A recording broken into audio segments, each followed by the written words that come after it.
¿Se acuerdan ustedes que la semana pasada vimos el primero de la serie y Daniel abrió las ventanas? ¿Para qué abrió Daniel las ventanas?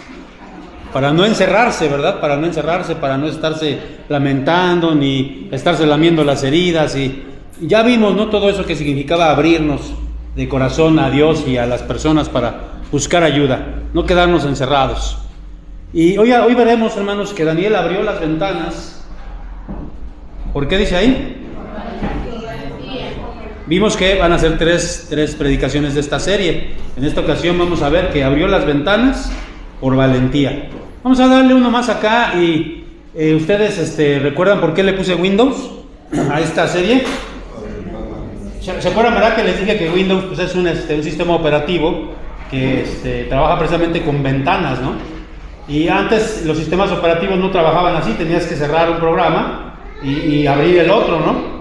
Y Windows permitió eso, abrir diferentes ventanas al mismo tiempo. Pero esta parte también yo lo hice para que ustedes pudieran recordarlo, que fuera algo mnemotécnico. Pero también hoy quiero decirles que Dios siempre abre ventanas, siempre está abriendo muchas ventanas para nosotros. Cuando se cierra una, abre otra. Dios siempre está abriendo, hermanos, ventanas, puertas, siempre está abriendo. Entonces, recuerden esto, mis amados hermanos. ¿Qué es lo primero, hermanos, que ustedes hacen? Y la misma pregunta que les hice la semana pasada. ¿Qué es lo primero que ustedes hacen cuando están en crisis? Cuando se ha levantado un edicto en contra de ustedes o de su pueblo. Hoy vamos a ver, la semana pasada no lo quise ver de esa manera, yo quise verlo a través de las crisis que a veces tenemos, de los problemas que tenemos, pero a veces sí se levantan edictos contra nosotros, los cristianos. A veces sí se levantan situaciones de los gobiernos contra nosotros, o de grupos antagónicos al cristianismo. ¿Y qué es lo primero que tú haces, querido hermano? Vamos a ver lo primero que hizo Daniel, vamos a darle uno más y vamos a ver lo primero que hizo Daniel. ¿Qué hizo Daniel, hermanos? ¿Pero para qué las abrió? Miren, ya leímos esta parte y quiero que me ayuden a leer cómo dice Daniel 6:7. Vamos a leerlo. A ver, por favor. Todos los gobernadores del reino, magistrados, sátrapas, príncipes y capitanes han acordado por consejo que promulgues un edicto real y lo confirmes. Que cualquiera que en el espacio de 30 días te mande petición de cualquier dios u hombre fuera de ti, oh rey, sea echado en el foso de los leones. Es decir, ahí dice que era un ¿qué? Un edicto. ¿Y qué cosa es un edicto? Puede ser una ley, algo que se promulga por un gobierno, por un rey, por un presidente, por un congreso. Es un edicto, es una ley que tiene que cumplirse sí o sí. Y este era un edicto de muerte, porque Daniel tenía que renunciar a su Dios para poder seguir este edicto. Y él mismo era parte de estos sátrapas. Si ustedes se dan cuenta de la lectura que hicimos, Daniel era uno de los 3 más importantes del reino. Y aún por encima de esos 3 estaba Daniel. Podríamos decir que Daniel era el segundo del reino. Y él tenía mayormente que cumplir este edicto, que era un edicto de muerte, porque si no lo cumplía, ¿qué pasaba? Lo echaban al foso de los leones, ¿no? Ahora bien, fíjense ustedes que Daniel pudo tomar una actitud de cristiano de la secreta, vamos a llamarle así. Porque él pudo haber dicho, bueno, voy a llegar a mi cámara, voy a llegar a mi cuarto, voy a llegar a mi casa, a mi cuarto, voy a cerrar las ventanas y ahí yo escondido voy a orar.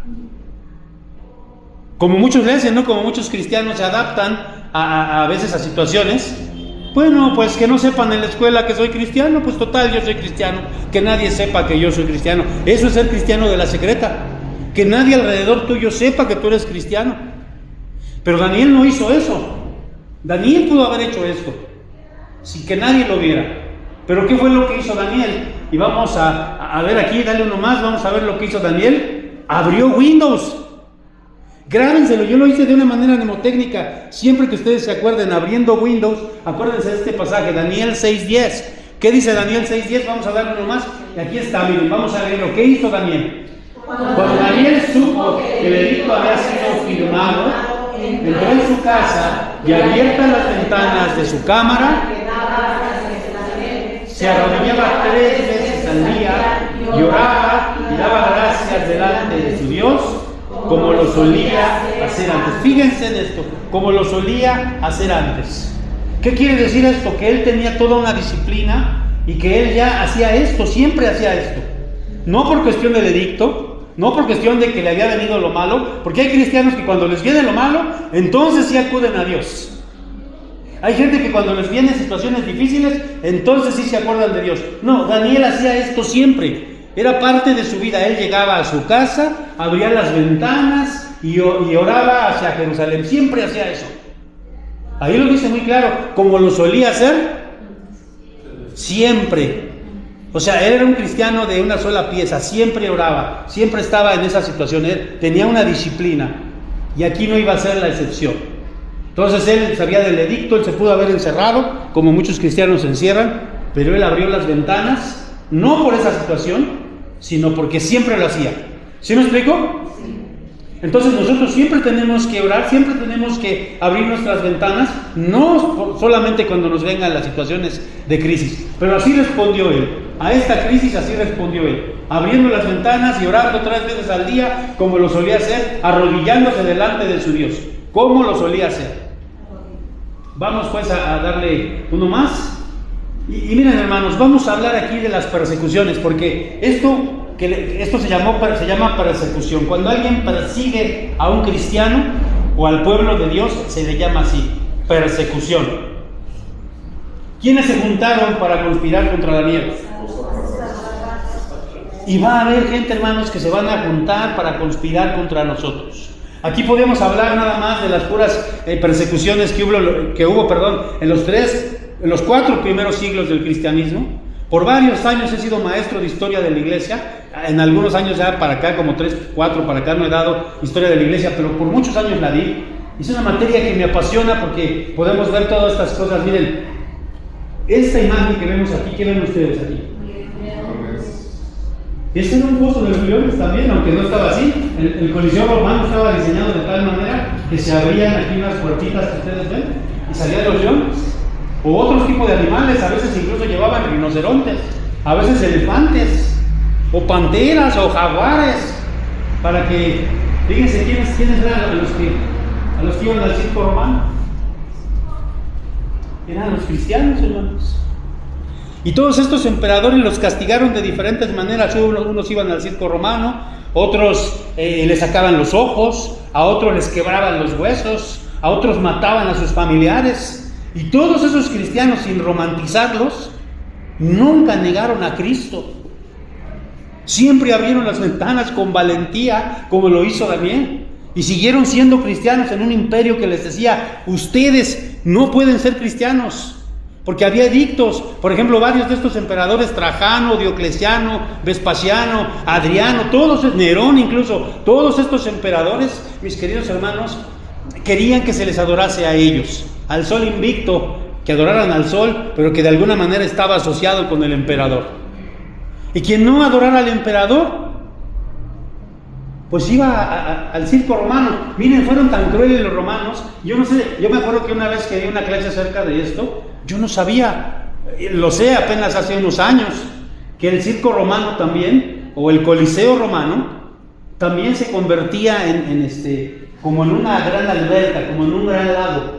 Fíjense, los romanos tenían esa tecnología para que hubiera batallas también de barcos, de embarcaciones, y había embarcaciones donde ponían a cristianos sin ninguna arma, sin nada, y las demás embarcaciones que eran de los romanos atacaban esa embarcación y morían cristianos también ahí, porque se habían levantado edictos contra los cristianos. Ahorita vamos a ver, hermanos, dale uno más por favor aquí, y vamos a ver, hermanos, lo que dice la palabra de Dios en cuanto a negar a Cristo. Porque cuando hay un edicto y se levanta un edicto, a veces uno puede decir, no, yo hubiera actuado de la misma manera que actuó Daniel. A Daniel, él sabía que le iba a costar la muerte, o la vida, porque él era parte del gobierno persa. Él sabía cómo eran esos edictos. Y miren lo que dice la palabra, Romanos 1:16. Ayúdenme a leerlo, ¿cómo dice? Porque no me avergüenzo del evangelio. Porque es poder de Dios para salvación. A todo aquel que cree, al judío primeramente y también al griego. No me avergüenzo del evangelio. ¿Cuántos aquí se han avergonzado del Evangelio?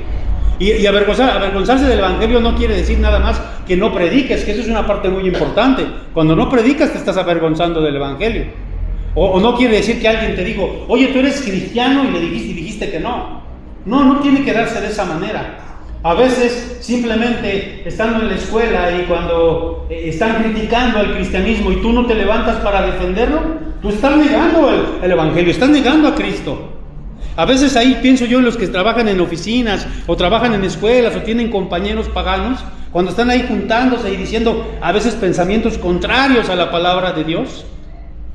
Imagínate un grupo de mujeres, ¿no? Ahí que están trabajando en el mismo lugar y hablando de cosas impúdicas o hablando de situaciones. No, tú engañas a tu marido, al fin es un tonto, tú ponle los cuernos, no, tú libérate, mira, el feminismo es lo de hoy. Y una hermana que está ahí y nada más dice así con su cabeza, nada más así hace. Eso es negar el Evangelio, hermanos. Hay muchas maneras de negar el Evangelio, de negar a Cristo, de avergonzarse del Evangelio. Pero miren lo que dice Mateo 10:33. Ayúdenme a leerlo. Cuando me niegue delante de los hombres, yo también me negaré delante de mi Padre que está en los cielos. Fíjense qué duro. A cualquiera que me niegue delante de los hombres, a cualquiera que se avergüence delante de mí, yo también. Y eso es palabra del Señor, está en uno de los evangelios, está en el Evangelio de Mateo. No es algo que yo estoy diciendo, es algo que la palabra de Dios dice. Si tú te avergüenzas, hermano, de ser evangélico, de ser cristiano, te avergüenzas allí en tu escuela, jóvenes, cuidado, porque muchas veces son de la secreta y se avergüenzan del Evangelio. No hay que avergonzarnos, porque si no, Cristo se avergonzará de nosotros también. Vamos a darle, hermanos, y vamos a ver aquí acerca de que estas persecuciones que le estoy diciendo no solamente fueron en la época de Daniel, no solamente fueron en la época de los romanos, en toda la historia de la iglesia ha habido persecuciones, y también hoy, hermanos. Miren, nosotros acabamos, esta es una información, aquí vamos primero, es una información que yo saqué de la página de la Asamblea General. ¿Cuántos países hay en el mundo? Según la ONU hay 195. Según la FIFA hay 211 países. Yo le creo más a la FIFA que a la ONU. Bueno, no sé ustedes, pero... ¿En cuántos de ellos hay persecución severa? Y ahorita les voy a decir qué significa persecución severa. Contra el pueblo cristiano. ¿En cuántos? En al menos 50 de esos países. Esto es información de la Asamblea General de nuestra iglesia. De hecho, en México nos encontramos en el honroso 37º lugar o 37º lugar, donde hay persecución severa. Pero, ¿qué significa eso, persecución severa? Que no eres libre de poderte reunir para alabar a Dios, que no puedes sacar una Biblia, que no puedes decir que eres cristiano. El país principal de todos ellos es Corea del Norte. Corea del Norte no quiere saber nada, ni puede, si encuentran algo de un cristiano lo matan en ese mismo momento. Países árabes, países musulmanes, que no es lo mismo porque pueden ser musulmanes sin ser árabes, pero países que son del mundo musulmán, está prohibidísimo en esos países predicar el Evangelio. Ahí sí no te andas con cosas, te encuentran predicando el Evangelio o saben que tú eres cristiano, te matan. Eso es lo que significa persecución severa. Y uno puede decir, aquí en México no pasa eso, pastor. ¿Se acuerdan ahora? A mediados de agosto, casi finales de agosto, yo estaba en los Estados Unidos, pero también leía las noticias y también estuve orando y también le pedí una ocasión que me dieron la oportunidad de predicar allá en la iglesia de Estados Unidos, pedí que oráramos por este hermano. ¿Se acuerdan de su nombre? Gilberto Díaz Pérez, el pastor Gilberto Díaz Pérez. Él es pastor en una región en Chiapas. Él habla Tzotzil, tiene el idioma Tzotzil, y hay un presbiterio también, presbiterio Tzotzil, y él estaba en una comunidad del municipio de, ¿cómo se llama? Simondovel, algo así se llama, se me fue ahorita, es uno de los 120 y tantos municipios que tiene el estado de Chiapas, y allí en una de las localidades que se llama Berlín, como la capital de Alemania, él estaba predicando, tenían un año haciendo una obra en ese lugar donde la mayoría son católicos. Se cansaron de escucharlo predicar, los fanáticos católicos lo agarraron, lo secuestraron, así se puede decir, lo amarraron. Por 6 días estuvo así sin comer y le habían amenazado de que lo iban a quemar. ¿Por qué le iban a hacer esto, hermanos? Por predicar el Evangelio, simplemente por predicar el Evangelio. Y él sabía, porque él conocía las costumbres de ese pueblo. Ahí rigen los usos y costumbres en esos lugares. Desgraciadamente todavía rigen ahí los usos y costumbres. Y él sabía lo que le podía pasar, porque él conocía las leyes, los edictos del pueblo. ¿Y qué hizo este hermano? Predicó el Evangelio. No se avergonzó del Evangelio. Y todavía más, como ya lo veían que estaba muy malo, hicieron un intercambio y su misma esposa y otros pastores fueron a ponerse en su lugar de él para que lo pudieran liberar. Hoy ya liberaron a todos, gracias a Dios. Pero todavía hay persecución, hermanos. Y Daniel abrió las ventanas para predicar el Evangelio. De alguna manera él estaba diciendo a todos los sátrapas y a todos ellos que su Dios era más poderoso que cualquiera de esos dioses y que él confiaba en ese Dios. Amén. Pero vamos a ver, hermano, la segunda enseñanza, y vamos a ver aquí que no aceptó el edicto, aunque sabía que esto le costaría la vida. Bien, vamos a leerlo nuevamente, pero léalo con calma, con el entendimiento. Cuando Daniel supo que el edicto, aquí está el edicto, había sido firmado, o sea, ya no había vuelta para atrás. ¿Cómo lo firmaba? El rey tenía un anillo y con ese anillo, como ¿no han visto ustedes cuando lacran las cartas? Así firmaban. Y entonces ya no había vuelta para atrás. Entró en su casa y abiertas las ventanas de su cámara que daban hacia Jerusalén, se arrodillaba 3 veces al día y oraba y daba gracias delante de su Dios, como lo solía hacer antes. No cambió nada en él. Él sabía lo que se iba a enfrentar y no cambió nada en él. Era un hombre íntegro. Yo le digo a Dios, Señor, ojalá que nunca llegue el día en que yo viva una persecución, porque no sé cómo reaccionaría, no sé la verdad. Ahorita yo les podría decir, no, yo sería bien valiente, no sé. Dios quiera que sí, que en mi corazón existiera esa fortaleza, esa valentía de no negar a Cristo. Pero solamente que nos enfrentemos a eso sabríamos. Vamos a darle uno más acá. Fíjense, cristianos, ya vimos qué significaba un edicto, hermano. Por ejemplo, hay una ley aquí solamente en la Ciudad de México. No sé, la verdad es que no sé, no investigué si ya se extendió a más localidades digamos de México, a más entidades de México, pero por lo menos en la Ciudad de México está permitido el aborto. Los primeros 3 meses de embarazo, una mujer, si quiere, en el momento que ella lo quiera, puede acudir a un hospital y pedir que le practiquen un aborto, porque eso es un edicto, eso está en nuestro Código Penal, está en nuestra... No es de la Constitución, no. Sí, en nuestro Código Penal. En nuestro Código Penal, esa es la palabra, no en la Constitución. Y hay cristianos, doctores, médicos. Imagínate un médico cristiano que le llegue de una emergencia y que la muchachita quiere practicar, la mujer quiere practicarse un aborto y el médico de turno es un cristiano. ¿Qué tendría que hacer ese cristiano?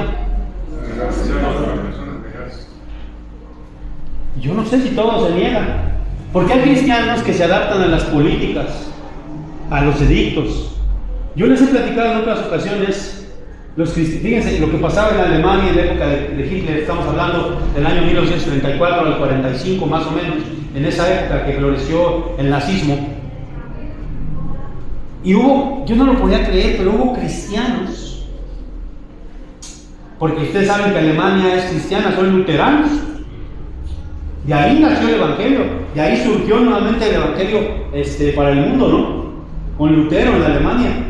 Hubo cristianos, hubo una iglesia que se llamó la Iglesia de los Cristianos Alemanes que apoyaron a Hitler, que los pastores, los hermanos estaban en favor de Hitler. ¿Qué hicieron con ese edicto? Porque Hitler puso varios edictos, ¿no? Uno de ellos, el principal de ellos, es que la raza aria era la raza superior, por eso mataron a todos aquellos judíos, a polacos, a homosexuales, a todos aquellos que ellos consideraban que eran inferiores a ellos. Cuando yo le he dicho, el mismo Hitler ni siquiera cumplía con esos parámetros. Y la misma iglesia, o parte de la iglesia alemana, apoyó a Hitler. Yo no lo podía creer. Pero gracias a Dios que hubo una parte también, así como hubo esos cristianos alemanes que apoyaron a Hitler, también surgió una iglesia que se llamó la Iglesia Confesante. Con este pastor, Dietrich Bonhoeffer, él y otro pastor, Martin Niemöller, y también otro pastor muy famoso, Karl Barth, hicieron una confesión de fe que se llamó la Confesión de Barmen, donde ellos decían que no apoyaban a Hitler. Y eso le costó la vida a este hombre. Días antes de que llegara el desembarco en Normandía, antes de que llegaran los aliados a Alemania, este hombre lo ahorcó, la Gestapo lo ahorcó. Murió por el Evangelio. Y hay cristianos, hermanos. Miren, vamos a leer este pasaje acá. Hechos 5:29. Es necesario obedecer a Dios antes que a los hombres, respondieron Pedro y los demás apóstoles. Les dijeron, no prediquen el Evangelio. Y los habían encarcelado y les habían hecho, no prediquen el Evangelio, les habían dado hasta su paliza. Y ellos dijeron, ¿nos es necesario obedecer a quién? A ver, en Romanos 13, en la serie que viene en octubre, que estoy preparando, es una serie que tiene que ver con cómo un país puede llegar a ser próspero. Todas las predicaciones van a girar en torno a eso. Y lo que estoy haciendo es serie. Y entonces, miren, Romanos 13 dice que nosotros somos, como cristianos, obedecemos a nuestros gobernantes. ¿No es cierto? Oramos por ellos. Me caigan bien o me caigan mal. Oro por ellos y respeto las leyes de mi país. Pero cuando esas leyes son contrarias al Evangelio, cuando esas leyes son contrarias a la palabra de Dios, no tengo que respetarlas, hermanos. Porque me es necesario obedecer a quién. Y hay muchos hermanos que dicen, bueno, pues es que ni modo, pues está en el Código Penal, eso del aborto, pues tengo que someterme a mis autoridades. No, porque eso va en contra de la ley de Dios. Miren, este edicto era en contra de Dios, porque Dios es el soberano, no era Darío el soberano. ¿Quién es el soberano de todo el mundo? Y ese edicto era contrario a Dios. Y por eso Daniel no lo aceptó. Hermanos, cuidado con aceptar edictos que van contra la palabra de Dios. Vamos a darle uno más acá. Y vamos a ver un ejemplo en nuestra época. Son los llevados y traídos libros de texto de nuestra nueva escuela mexicana. Muchos de nosotros, o a lo mejor ustedes pueden decir, hay los libros de texto, pero ni saben de qué estamos hablando. ¿O por qué nosotros como evangélicos rechazamos los libros de texto? No es por la misma razón. Hay gente que rechaza los libros de texto que no son cristianos porque están plagados de errores científicos, imprecisiones tremendas. Por ejemplo, yo veía un ejemplo, valga la redundancia, de una operación matemática que viene ahí y estaba equivocada. Imagínense. Pero obviamente nosotros tenemos que rechazarlos también por eso. Pero nosotros los rechazamos más por una situación ideológica.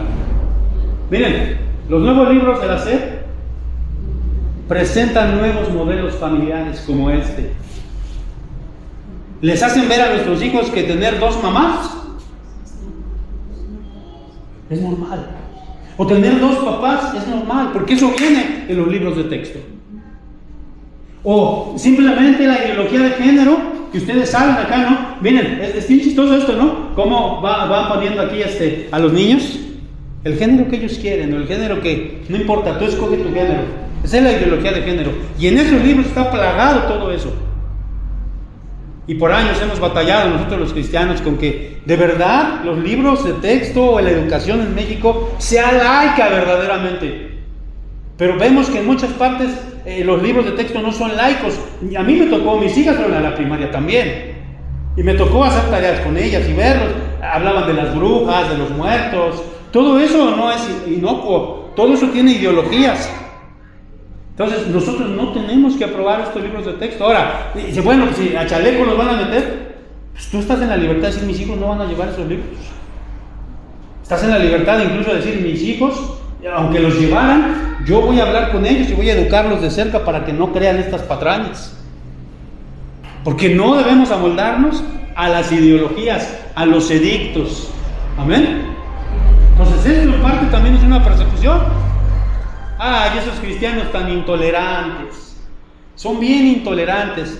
Miren, déjenme decirles, nosotros como cristianos, y lo digo aquí, no somos homofóbicos. Yo no odio a los homosexuales. Si yo me encuentro un homosexual, es más, anteriormente yo tenía amigos que eran homosexuales y no los odiaba.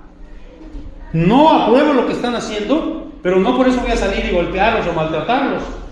Más bien yo creo que ese tipo de grupos son heterosexualfóbicos.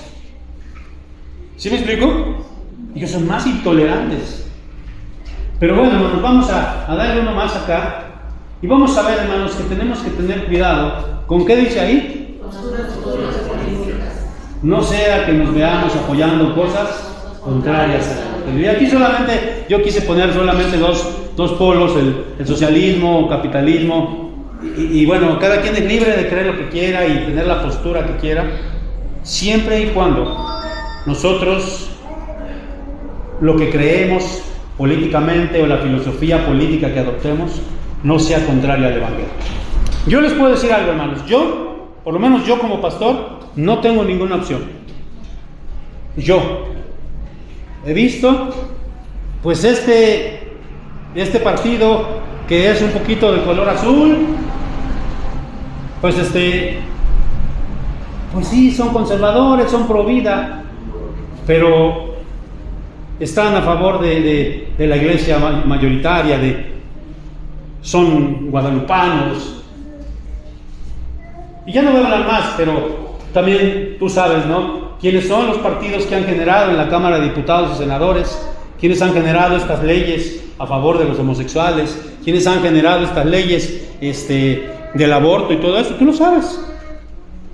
Entonces, cuidado, hermano, no sea que te halles en contra de Dios. Y me es necesario obedecer a Dios antes que a los hombres. Y yo lo digo por eso, no porque yo aquí quiera jalar alguna ideología. Yo, hermano, a mí me gustaría que un día se levantara un partido político cristiano, un líder verdaderamente cristiano, íntegro en el cristianismo, y yo votaría todas las veces por ese líder cristiano. Dios sabe que no soy apolítico, pero no me quiero hallar en contra del Evangelio. Vamos a darle nomás y con eso vamos a ir concluyendo. Fíjense, hermanos, qué tremendo, porque si tú eres una persona que abre las ventanas por valentía y que no estás en contra del Evangelio, al contrario, no te avergüenzas del Evangelio, habrá consecuencias. ¿Amén? Habrá consecuencias, va a haber consecuencias, porque estamos marchando contra corriente, nadando contra corriente, va a haber consecuencias. Miren lo que pasó, Daniel 6:13, ayúdenme a leer, ¿cómo dice? Entonces respondieron y dijeron delante del rey: Daniel, que es de los hijos de los cautivos de Judá, no te respeta a ti, oh rey, ni acata el edicto que confirmaste, sino que 3 veces al día hace su petición. No, hombre, esos cristianos no respetan la ley. Si el Código Penal dice que se puede abortar, ellos no respetan la ley. Oh, miren, presidentes o Cámara de Diputados, no se acatan a los edictos. Y va a haber situaciones. Aquí fueron estos sátrapas con el rey, con el emperador, y le dijeron: échale al foso de los leones porque no te respeta. Miren el 16. Entonces el rey mandó que trajeron a Daniel y echaron en el foso de los leones. Y el rey dijo a Daniel: el Dios tuyo a quien tú continuamente sirves, Él te libre. ¿Por qué creen que ha habido persecución? ¿Por qué creen que han ido cristianos a la cárcel? Porque se opusieron a leyes injustas, porque se opusieron a edictos que estaban en contra del Evangelio.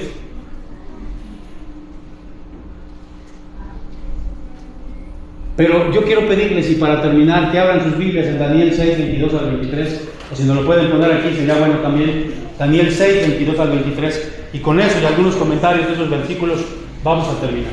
Como dice aquí, vamos a ver la palabra de Dios. Daniel 6, 22 al 23. Aquí ya no lo van a poner.